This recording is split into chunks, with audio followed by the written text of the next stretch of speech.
చెప్పేవాళ్ళు. సరే ఎంతవరకు అది ఫలించింది లేదు, యువత వచ్చారా అనేది ఎట్లా ఉన్నా, ఒకటి హారిజాంటల్ ఇది రిజర్వేషను, రెండు స్పోర్ట్స్ కోటా, ఈ రెండు అంశాల మీద మటుకు ప్రభుత్వం ఒక వివరణ ఇవ్వాల్సింది, కోర్టు వివరణ ఇస్తూ ఉన్నారు కూడా. కాబట్టి కౌన్సిల్ నిజంగానే ఎలా ఎక్స్పెక్ట్ చేశారో అలాగే మొదలైంది. అంటే అసెంబ్లీకి ప్రతిపక్షం లాంటి లోటు కౌన్సిల్లో తీరుతున్నట్టుగా చాలా స్పష్టంగా కనిపిస్తుంది. మీరు రెండో వైపున శాసనసభకు వస్తే, శాసనసభకు ముందు రోజే స్పీకర్ అయ్యన్న పాత్రుడు మాట్లాడారు. మీరు అడిగేవన్నీ అసెంబ్లీలో వచ్చి అడగండి, నేను సమాధానాలు ఇప్పిస్తానన్నారు. అలాగే సమయం గురించి మీరేమి కాకండి, సరైన అంశాలు తీసుకొస్తే నేను ఎంతైనా సమయం ఇస్తాను, కానీ మీకు 11 మందే ఉన్నప్పుడు నేను హోదా ఇవ్వలేను కదా, కొంచెం రికన్సిలియేషన్ టోన్లో మాట్లాడారు అచ్చెన్నాయుడు, సారీ అయ్యన్న పాత్రుడు గారు. అందరూ అక్కడి వాళ్ళు అయ్యారు కదా ఇప్పుడు మనకు నాయకులందరూ దాదాపు. సో అయ్యన్న పాత్రుడు గారు కొంచెం రికన్సిలేషన్ టోన్లో మీరు వచ్చి మాట్లాడితే ఇస్తాం కదా, మీరు అసెంబ్లీలో అడగండి, అడిగేదేదో అంటే అసెంబ్లీ నుంచి సెంటర్ ఆఫ్ గ్రావిటీ కౌన్సిల్ వైపు పోవటం కావచ్చు. దానికి తగినట్టే నారా లోకేష్ ప్రకటన చేశారు. మంత్రి, విద్యామంత్రి, వైసీపీ వాళ్ళు ఇవన్నీ పెడుతూ ఫైనల్గా వాళ్ళ టార్గెట్ ఏంటి, లోకేష్ రాజీనామా చేయాలనేది కదా. సో ఇది ఒక పొలిటికల్ డిమాండ్ కూడా దీంట్లో ఇంక్లూడెడ్.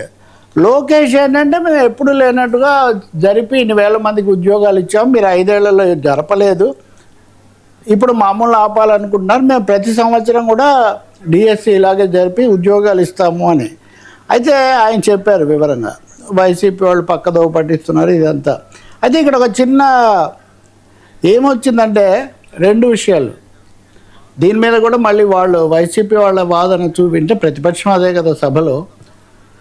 ఒకటి వీళ్ళు పివి సింధు ఇలాంటి వాళ్లకు పరీక్ష లేకుండానే ఉద్యోగాలు ఇచ్చారు కదా, అదే పద్ధతి మేము అనుసరించామని చెప్తున్నారు. పివి సింధు లాంటి జాతీయ అంతర్జాతీయ స్థాయి క్రీడాకారిణిని మీరు జిల్లాలో ఎంపిక చేసి ఇచ్చిన వాళ్ళను పోలుస్తారు, సింధుతో వీళ్ళని ఎలా పోలుస్తారు అన్నది వీళ్ళు వేస్తున్న మొదటి ప్రశ్న. టెక్నికల్ గా వర్కౌట్ అవుతుందా, అవ్వదు, అందుకే వేరే విధంగా చెప్తున్నారని వాళ్ళు అంటారు. కాదు కాదు, ఇలా స్పోర్ట్స్ కోటాలో డిస్ట్రిక్ట్ లేకపోతే స్టేట్ లో ప్రైజులు గెలిచిన వాళ్ళకి అది అలా ఇవ్వచ్చా? అలా ఇవ్వడానికి లేదు, ఏదో ఒక టెస్ట్ కావాలి కదా. స్ట్రైట్ అవే ఇవ్వాలంటే మెరిటోరియస్ గా ఆల్రెడీ ప్రూవ్ అయి ఉండాలి.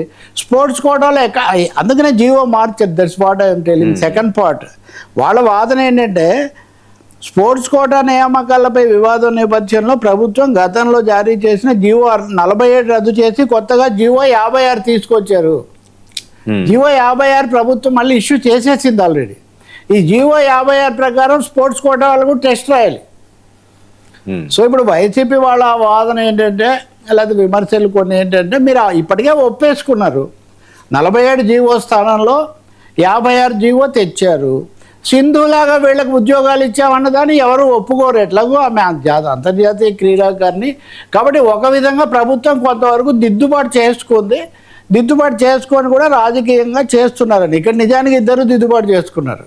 ఎందుకని వైసీపీ వాళ్ళ మెయిన్ స్లోగన్ ఏంటి, లోకేష్ రాజీనామా చేయాలని. వైసీపీ కూడా ట్రాక్ కొంచెం ఎక్కువైంది, అదేంటి యువత జెన్జీ చేస్తుందన్నారా, జెన్జీ కాదు జెన్జేనే అయింది అల్టిమేట్గా. అది జగన్ అని వైసీపీ వాళ్ళే చేశారు. దాని మీద సమస్య అయితే ఉంది. దానికి తగినట్టు కౌంటర్ కూడా మీరు నిన్న చూస్తారు, వర్మ టీచర్లతో డిఎస్సి కింద సెలెక్ట్ అయిన వాళ్ళతో నిన్న ప్రదర్శన చేయించారు. వాళ్ళు ప్రభుత్వాన్ని మద్దతు ఇస్తూ మీరు ఇలా చేస్తారా అని. రెండో వైపున అటువైపు నుంచి ఉన్నవి, అటువైపు కూడా ఉన్నాయి. ఉపాధ్యాయులు నిన్న వేరే ఉపాధ్యాయ సంఘాలు కూడా ప్రదర్శనలు చేసాయి. కాబట్టి ఇది ఒక ఉపాధ్యాయులు ఉద్యోగుల యుద్ధంలాగా కూడా మారేది ఆంధ్రప్రదేశ్లో.